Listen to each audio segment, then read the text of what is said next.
Congrats! Officially, tatay ka na. Alam mo, sana nga dito si nanay at si Gigi. Siyempre, gusto ko rin masaksihan nila to. Hindi mo ba alam? Ngayon yung dating nila, galing Hong Kong. Talaga? Excited na akong makita si Laura. Ano na kaya itsura niya ngayon? Ay, syempre, maganda. Oo. Ay, ito na pala. Ay, siya lang. Wow. Ayan na nga sila.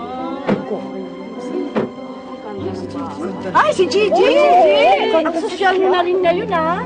Parang anak mayaman lang. Mas maganda na raw yung nanay mo sa kay Marian. Nasawi, nagpaganda ang bongga. Bongga, syempre. Asan ang nanay mo? Excited na kami makita siya. Andyan po, oh. Ay, pero ba ang nanay mo yan? Hindi po, kaibigan lang po ni Nanay si Tito Alfred.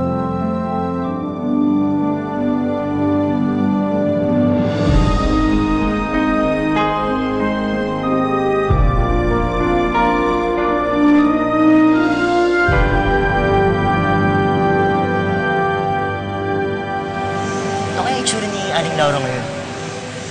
Sigurado akong maganda yun. Nakita mo ba yung mga pictures niya dati? Diba ang ganda-ganda niya? Tapos ang kinis-kinis.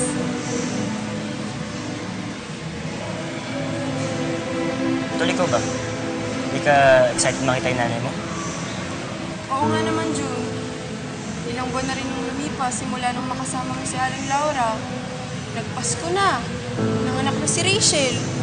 Saka gumraduate ka na. Para saan pa? Ayaw di naman ako makita. Pero niya nga, hindi pinaalam sa akin na magpapaganda siya ng mukha.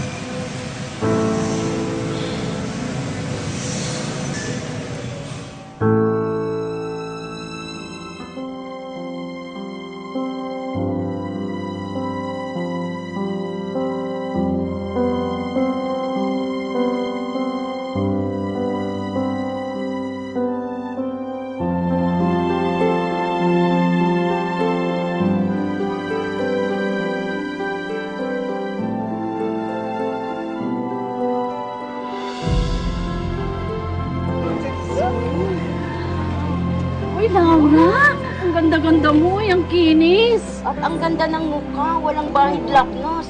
At kung manamit, altang-alta. At ang kasama, ang gwapo. Oo. Uy, Gigi, sino yung kasama niyong lalaki? Kaibigan lang po ni Nanay si Tito Alfred, ah. Kamusta po ka?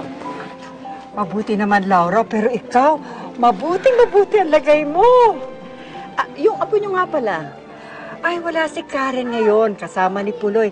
Nandun sila sa binyag ng anak ni Junior. Saan ho ba ginawa yung binyag? Sa munisipyo ho ba o sa simbahan? Sa Maynila. Inisponsoran ng pamilya ni Rachel. Doon na sila nakatira eh. At ayon kay Puloy, napakalaki daw ng bahay. Mansyon. Maganda ang buhay ngayon ng anak mo, Laura. Nakapag-asawa ng mayaman.